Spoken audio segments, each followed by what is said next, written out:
probably be doing most of the ones at home because it's just a lot easier with this current situation. So I welcome everyone to tonight's webinar. Grab a cup of tea, grab something to eat if you need to, pen and paper, iPad to take any notes down, and let's get started. So we will do an acknowledgement of country first up. 30-foot drop acknowledges the traditional owners of country throughout Australia and recognises their continuing connection to land, waters and the community. We pay our respects to the Indigenous people, their cultures, their beliefs, to both elders past and present. 30-foot drop funding.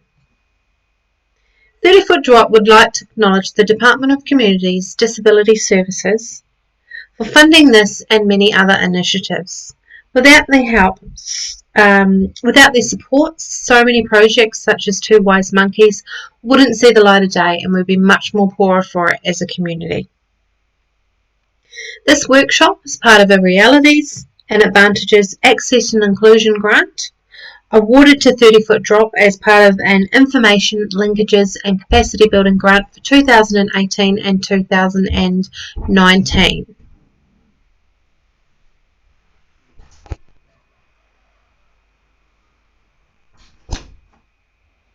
Okay, let's go over some housekeeping.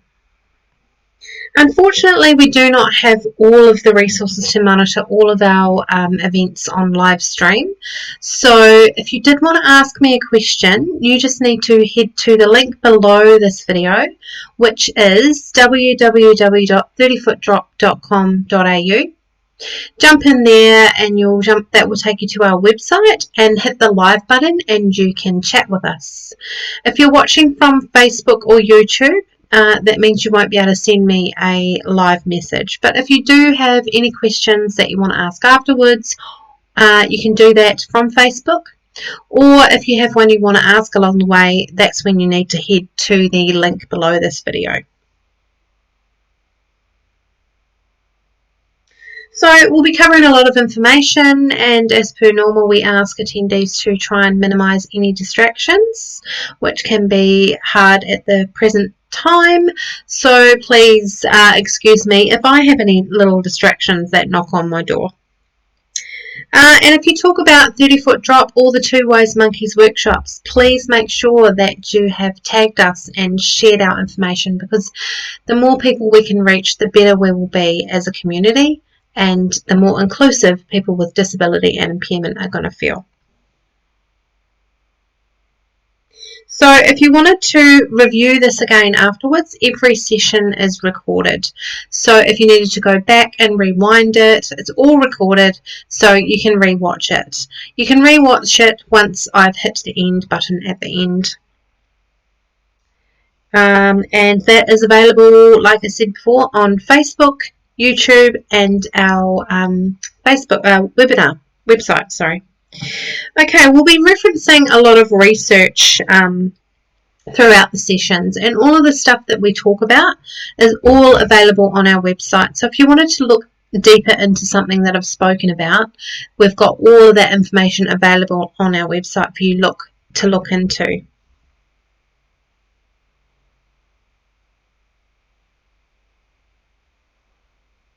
At the end of the webinar, we do have a short survey, and we'd really love it if you guys could fill that survey out. It's a few questions just to give us feedback and to help us move forward with everything in the future. Okay, so that is the housekeeping for tonight.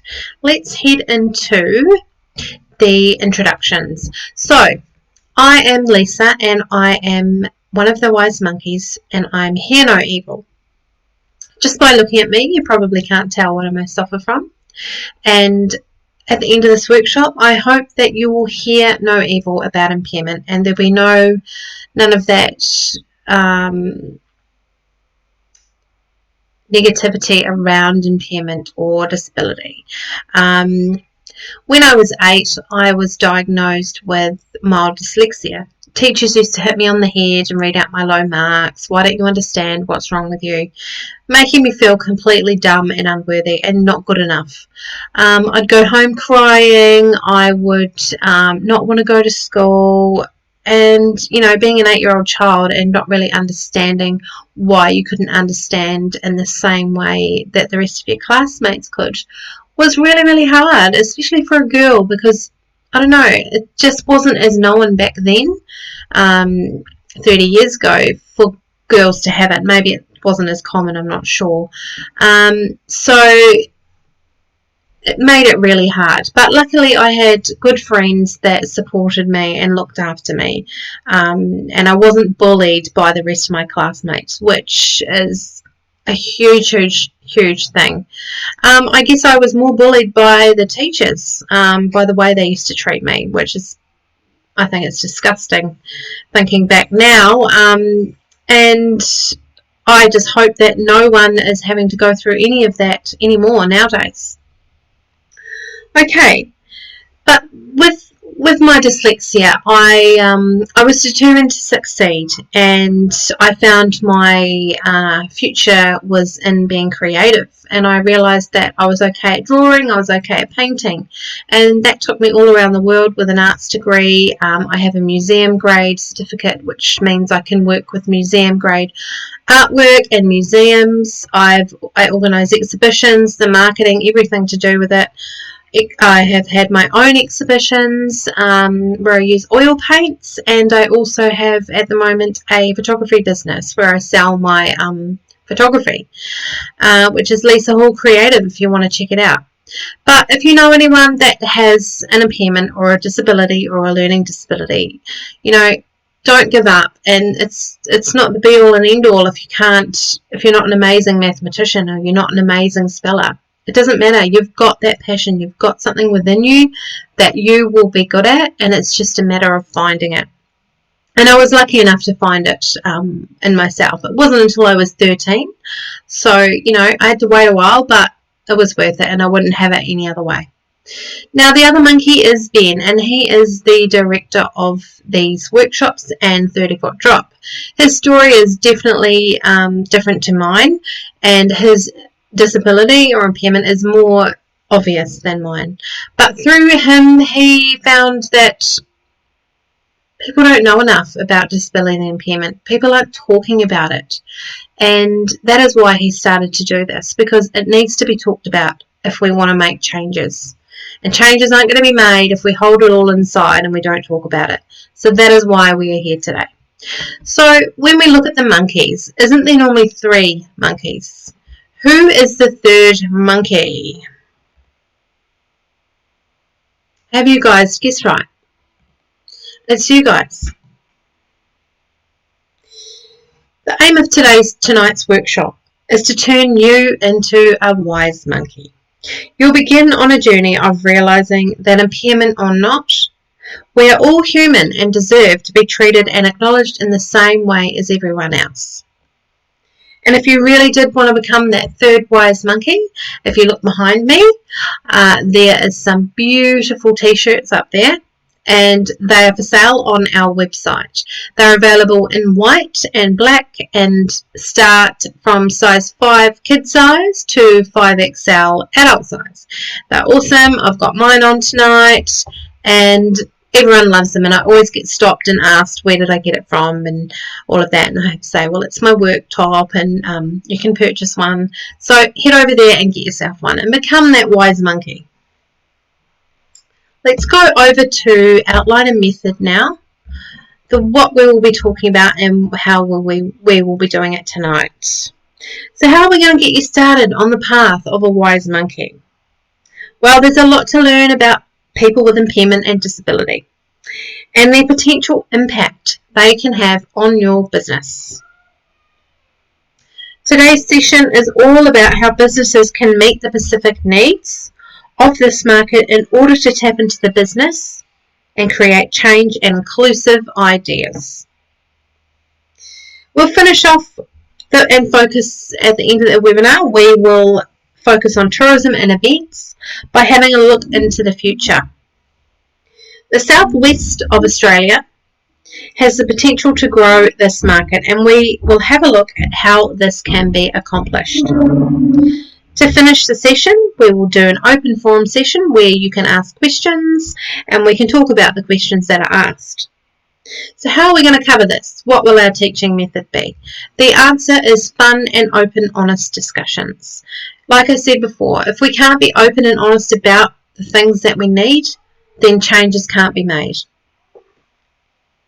Also, you will notice that there's very little written content on the slides, and that is because we are all here to interact with each other, and we want it to be simple and easy to follow. And it also means that people with vision impairment, hearing impairment, learning disabilities, for example, can understand clearly and follow it clearly. There's not information where you're trying to keep up with it and you can't see, or the colours don't stand out enough. It's nice and simple for everyone. And if you do have a hearing impairment or you can't quite hear me, please just turn the sound down and subtitles will come up for you. That's only on the platform Facebook though. So jump over to Facebook if you have it and you need the subtitles, and you'll be able to see it there. Okay, let's go through the terminology of disability and impairment and access and inclusion. A lot of people get these words mixed up and don't quite get the difference between the four. Let's first look at impairment. An impairment is an injury, illness, or congenital condition that causes or is likely to cause a loss or difference of physiological and psychological function. In short, your impairment is your medical diagnosis. So my medical diagnosis is mild dyslexia. A disability, on the other hand, is the loss or limitation of opportunities to take part in society on an equal level with others due to social and environmental barriers. It is, as the word implies, something that makes you unable to access or participate in something. So if you have a mobility issue, you're trying to get up this steep ramp to get to a art gallery, for instance. That ramp has enabled you from going up to that art gallery. So that art gallery is potentially, has missed out on your business. So if you're a business out there, something to think about. An example for what may disable someone with learning disability like mine: too much wording or stylized script can sometimes make it very hard for people with impairments and learning disabilities to understand, which then makes it hard for people with these impairments to get the right information that they need to use your business or service. This is especially important to know because some impairments like mine are hidden, and you may not be aware that, wow, I've just lost a certain percentage of my business because people's impairments are hidden. And that's definitely something to change. I hope that makes sense to everyone, the difference between disability and impairment. Next, we will talk about access and inclusion and the differences. Access refers to the removal or reduction of barriers, physical and attitudinal, to participate in activities and functions of a community. At its core, access focuses on the physical world around us and can be easily assessed with a checklist. So the physical world around us being just like the art gallery, that ramp, it doesn't pass the accessibility checklist. So if you're wondering if your business or service does pass, are the door frames wide enough, can people access your building, business or service properly, head over to our website www.30footdrop.com.au, and in the resources part you will be able to find an access checklist to see if your business does meet all the standards that need to be had for someone to access your business. So inclusion. Inclusion is more of a psychological state of being and is the process hereby every person, irrespective of their age, gender, sexuality, religion, or nationality, who wishes to can participate fully in all aspects of an activity or service in the same way as anyone else. Helping them to feel included in activities in the community. So everyone deserves to be included, no matter how they look, no matter what their religion, what their preferences are. And it's just the same for someone with a disability or impairment. We all deserve to be welcomed into every business and service, and we're all equal. So that is inclusion. Definitely, inclusion is definitely more of a psychological state. If you're not feeling included, then you're not going to want to go into that business. Okay, let's get into it tonight. Specific market needs. In Webinar 5, we discussed the similarities between travellers with impairment and the rest of the population, showing that there is much of an overlap. Despite the similarities to the general population, there are still some important differences and specific needs that we need to talk about. Travellers with an impairment have a strong tendency to manage the stresses and uncertainties of travel by returning to destinations that they know well. Consequently, they appear to have a higher rate of repetitive visitation to businesses that support their needs, meaning that they are very loyal customers. The Accessible Tourism in Victoria and Queensland report found that there are 3 main subjects which are areas specific to their needs and can attract this market. These are information, planning, and service. Let's now go over these 3. Information. Travellers with an impairment need more support in planning their experiences if they are to travel as much as they wish to. Also, for it to be an enjoyable experience rather than a stressful one. Let's face it, who wants to go on holiday if it is stressful? Overall, more detail in the information part, information that is currently being provided, was the highest priority for this market. So people with disability and impairment have done the questionnaires type things, and they have said that information is one of the most important things that needs to change. There's not enough information for them. So this was particularly important for people with a mobility issue. While this mostly related to digital resources such as websites and site reviews, it could refer to information anywhere that travellers look, including destinations around Australia and overseas. So the resources, there's just not enough resources online anywhere for people with disability and impairment. That information needs to be looked at again and changed and suit more people around Australia in the southwest. So more than just having a long document with complex information, information needs to be relevant.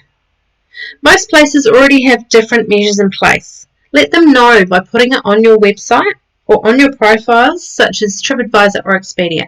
So put that information on those platforms. Let people know with disability and impairment that you are inclusive, you're accessible. Don't have it hidden away in the background, because obviously if it is, they're not going to even go there to your website. As well, make the information easy to find and absorb, which I've just said. But this specifically relates to the accessible tourism information, which is not prominently displayed and very complex normally. As we discussed in previous sessions, this is a decisive market segment, and people with impairment are more likely to stop a transaction or dissuade others from using your business or service if their needs are not met. definitely something to think about. If you're not meeting these people's needs, they are most likely going to dissuade other friends and family members from using your business. So it's important that you make them feel included, because they're going to talk. Information needs to be well structured rather than a 50-page document with all the information on it, because sometimes the information can just be overwhelming for some people, especially people with impairments and disability. Look at breaking it down into smaller and logical parts. For example, one part on letting the business or service know what you need, and then another part where people can access your ramps, toilets and aqua bays. So you could have a map of where everything is for someone with a disability or impairment. Okay, so the toilets are here, the car parking is here. Make it easy so they know straight away that you have that, you're equipped for them to come. You have that stuff there for them. Information needs to be also relatable. When choosing accommodation, attractions or experiences, including a range of images that cover people with impairments or disabilities, would help the potential customer feel like they are choosing a place they feel comfortable going to, because they are feeling included. If you include this detail on your website, you're straight away going to feel like you're welcome there. And we go over how to do this on our webinar part 4. As discussed earlier though, when you can relate to the marketing, you subconsciously feel welcomed. Information continued and specific findings. Let's now have a look at these. When asked what the number one priority to drive the accessible tourism is, the most mentioned was information provision. If you make it easy to find and are highly accessible, then you will increase the chances of attracting more customers to your business. 41% wanted information contained on review sites like TripAdvisor or Expedia that was relevant to travellers with specific needs. There are many resources as to what these are, and you can look at these on our website. A subject that has been brought up many times has been to introduce an accredited system for accessible travellers. This would be an amazing step forward, and it would help serve this unserved market. So what that accredited system is, there's nothing in place in Australia as yet. As far as I know, there is in New Zealand. But what it is, businesses register, they say, hey, I want my business to be on that accredited system. So an assessor will come in and assess your business, and they will give you a 1-star or a 5-star depending on where your business sits as far as being accessible and inclusive. And if you're a 1-star, you get a 1-star. You might have time to change it, I'm not sure, or you get a 5-star. So then that's put on the website, the accreditation website, and then someone with a disability or impairment logs onto that website. Hey, I want to go to this hotel. Oh, yay, they're 5-star, I'll go there, I'll book it. Or, no, they're 1-star, they don't have everything I need, so unfortunately I won't book it. So that'll just save so much time and effort for people with disability and impairment, and it's very exciting, and hopefully that'll be up and running very soon. Okay, so when asked what the priority for improvements was in this market, 86% rated that the addition of more practical information was very important. This included the locations of aqua bays, toilets and access ramps. So those things are just not being shown. People just don't know where they are or if you have them. And 83% rated an increased prominence of this information on tourism and transport websites was very high. So it needs to be on your front page, it needs to be on your front menu. Accessibility within our business, not on page 3, because you would have lost them on page 1 if it's not there. Okay, let's head into planning. People with impairment, especially those with mobility issues, have specific needs. And if those needs aren't being met, then it makes visiting your business impossible. And that's not what you want as a business owner. You want to attract everyone. With all of the cost and effort it can take to plan a trip or visit somewhere, lots of research is done beforehand to ensure these resources and costs are not wasted.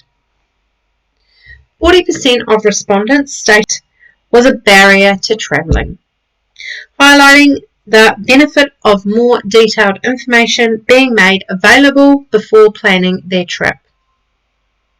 As you can see, there's a big need for expert advice in this area if you want to attract this market. Creating relationships and prompting your accessibility on platforms such as disability forums, peak bodies in the area, specialist travel agents, even the NDIS coordinators are all important people to be involved. Internally, you could think about having an accessibility coordinator if your business, for a hotel or something like that, some kind of big business where you really do need someone like that, because otherwise people with a disability or impairment may ring up and the person who's answered the phone hasn't got the answers. They get passed on to this person, passed on to the next person. Nothing is really answered. It's all a bit unsure, not sure. And the person wanting to come is feeling like, no, they can't trust that information. So have someone that is knowledgeable in all aspects of the accessibility within your organisation. This person would be responsible for answering all of the questions and queries. They would also create strong relationships with these people, and they'll feel like they want to come back if they've got that strong bond with that accessibility coordinator. This coordinator could also address the next point in the research. Specifically, the research highlighted a strong preference to connect with a business or destination personally, either by phone or email. I know that if I needed to know something straight away to make a decision, I'm going to ring the business or service. And that is so much more true for someone with a disability or impairment. They want to create that relationship. They want to create that trust. If they don't feel like they're getting the information they need, then they're not going to come and visit your service. If they ring up to book a room in your hotel and you're directly talking with the accessibility coordinator, you're going to get the answers. Yes, we have this in the shower. We have this to help you get into the pool. We have this to get you up to your room. They need to know all these things, and it's definitely something to think about with having an accessibility coordinator, especially in bigger organisations and businesses and events.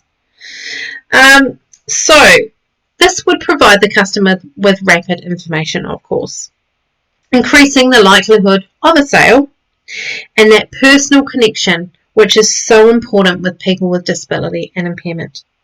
Traditional travel agents with a strong service ethic could also be important in driving this conversion, particularly for older travellers and those who have lower support needs.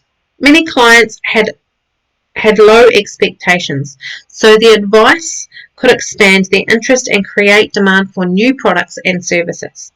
Travellers with an impairment find it hard to be inspired if they don't know what is possible, and having an advocate for these possibilities would be a huge, huge win for everybody. If they know that there is someone there finding out the information, giving them the information back, the correct information, that would just feel amazing. The stress would just lift off their head. And they'll come to your business if they're not feeling stressed out and they are getting the right answers. Okay, let's head into service now. There are still many challenges with regards to attitudes and understanding from the tourism, hospitality, event staff and those of the public towards people with disability and impairment. This is especially a challenge for younger travellers with an impairment and those who have impairments that are hidden and require services in less obvious ways. Top service by all staff is recommended across all travel categories. So having that top service and that top knowledge of accessibility and inclusion within your business is going to help your business grow. Because as we all know, good service drives more customers. So cost is also very important for many travellers, especially those with an impairment or disability, because some of these people need to travel with extra equipment or even a carer, which makes the costs double. Assistance with these costs would be amazing, including via the National Disability Insurance Scheme or a special deal or service when they come to your business. So a special deal or service you could offer the carer or the family that have a carer. This would assist in removing the barriers to travel, and also it will have a ripple effect on every other business around you and creates ethical consumerism within your community. We talk about ethical consumerism in an earlier session, which is session 5, if you wanted to know more about ethical consumerism. Very important, especially for this day and age. We're definitely going down that path, which is good. Okay, next is growing the market in your region, the major stakeholders. So we have a look at the opportunities and needs of this segment and what potential we can tap into. How are we going to grow this? What needs to be done and who needs to be involved? The opportunity to grow this market is a multifaceted project which all stakeholders have a role to play. Who are these stakeholders? Let's get these guys involved. First up are the people with impairment, their families and their carers. These are the people who will serve this project and will have a direct understanding of what the needs are. And they are very, very critical to every single decision and stage made. Peak bodies will need to come in as well, that represent tourism and the disability sector, to make choices along with people with disability and impairment, to ensure that the needs are definitely met. Who else needs to be involved? The government on state and local levels to help with infrastructure. Destination management and organisations such as visitors and information centres, tourism and events service providers.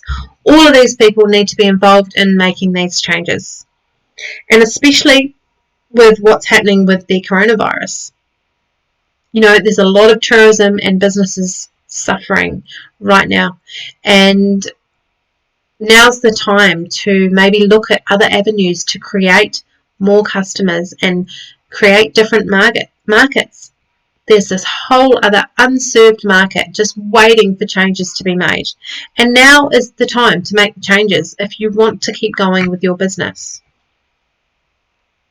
So all of these peak bodies need to get involved and bring this together to build a better future for everyone. Growing this market in the region. So there are a few stages here in growing this market. We will go over these.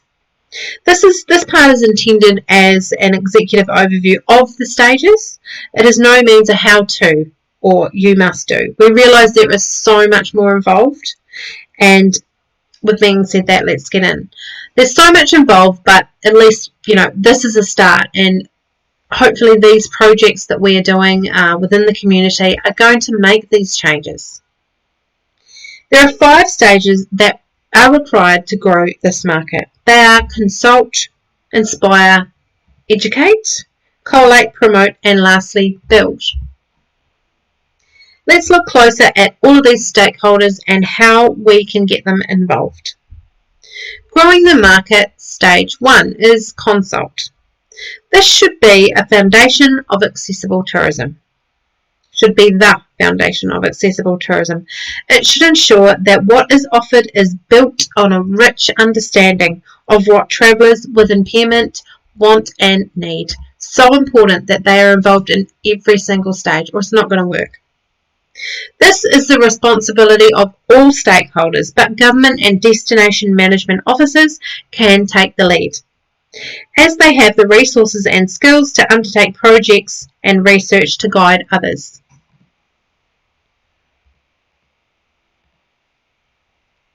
Growing the market in the region, stage 2. Inspire and educate. Ensure that the industry has an understanding of the potential of the sector and provide the support on how to get the target started. Government, destinations and peak bodies should all have a role in driving this. Further, many travellers with an impairment have low expectations of what is available. Their aspirations for travel are high. The task here is to encourage them to explore and test the boundaries. Peak bodies and service providers can play a strong role here, and so can individual operators. So this is a great example here. This is Ben, my boss, and he was talking with some friends. One of his friends was going to abseil down the tallest building in Perth. And I think one of his friends was a bit scared to do it, and he said, "Oh, wow, if I had the opportunity, I'd love to do it, but I can't because I'm in a wheelchair." And some people heard him, peak bodies, people came together, organisations, everything, and Ben did it. He abseiled in his wheelchair down the tallest building in Perth. So it just shows that it can be done, as long as we can all come together, the right people come together to make it work. And Ben's just proved it.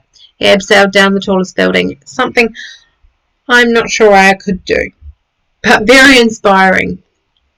Okay, growing the market, collate. This is about bringing experiences together to provide a holistic offering in some key destinations will help the traveller plan and navigate their trip. Government and peak bodies in both the tourism and disability sectors and service providers can all potentially play a role to help identify new areas of experience and product development and supporting infrastructure. Governments can work with this sector in a number of ways, including improving accessibility standards in the industry and developing infrastructure that considers a complete user's experience, so that it considers every single person, it considers their needs, so that they can all experience the service or business equally. Growing the market, promote. 2 more stages to go till we're finished. Many travellers are not aware of what there is to offer. Therefore, it is important to promote what is available to generate demand for your business, service, or tourism operations. The information needs to be easy to find, well structured, and provide an opportunity to develop further planning and build confidence in the experience of the trip. This responsibility is for the individual businesses and destinations. Last one, build. While this is not the highest priority right now, it's definitely good to think about and take into account. New infrastructure needs to be the subject of ongoing focus, ensuring that any new infrastructure employs universal design principles, which will make this opportunity more cost-effective in the future. This is a cross-industry responsibility. So this is talking about you're building a new building, and before building it or while building it, get an accessibility coordinator to come round and make sure it is going to be accessible. Because it's crazy that this is not done already, but unfortunately it's not. There's a business in town here, a brand new building was only built a year ago. The people that owned the business moved into their shop and realised that there was a big step, or it wasn't even, the ground wasn't even against the door frame. They then had to add a ramp and all this other stuff to make it inclusive and accessible. And, if you just got it right from the start, it's a brand new building. If they'd got it right from the start, someone had checked it for accessibility, that wouldn't have happened. So those business owners had to spend an extra amount of money on putting a step or a ramp in so that people with wheelchairs can get in. That should have been done at the start. So this is what this is talking about. It needs to be done from the beginning. So it's important that new businesses and companies follow these standards, and it's also the responsibility of people with disability and impairment to generate this demand and be open and honest and let people know this isn't good enough or that isn't going to help me. I can't get in with that there. And we need to get it right from the beginning, as with everything. Okay, so that is it for tonight with the tourism industry with the southwest of Australia. Of course, all this information is going to be important for any businesses and services all over the world. So if you do know anyone else that's in a different country or somewhere else, then get them to jump on, because people can take away so much from every single webinar that we do. There's so much to learn. And there'd be things in our country that maybe your country doesn't have, or vice versa. It's all about sharing that information and how to make it work and make it better for people with disability and impairment. So I hope that you guys enjoyed tonight. That is it for now. If you do have any questions, I'm going to wait on the line for about 5 minutes for anyone to send any questions in. But if you do have to go, thank you so much for joining me. And I hope that I will see you tomorrow morning for webinar part 1. So we're starting again tomorrow. There's 1 to 6 starting again tomorrow. So if you've missed number 1, 2 or 3, you can jump on and watch it again. So thank you for joining me. I will see those of you that have to go another day. Please make sure that you jump on the link below this video and fill out that survey. But if you do have a question, please jump on and send me a question. I'm just going to hit the question time and then I will see you soon.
Yeah.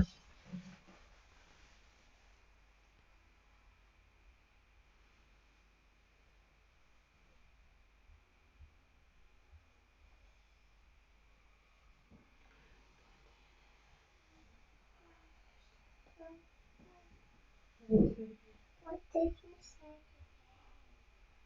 Can you tell Cara to go and do your tea? Go and do your tea, please. Yes.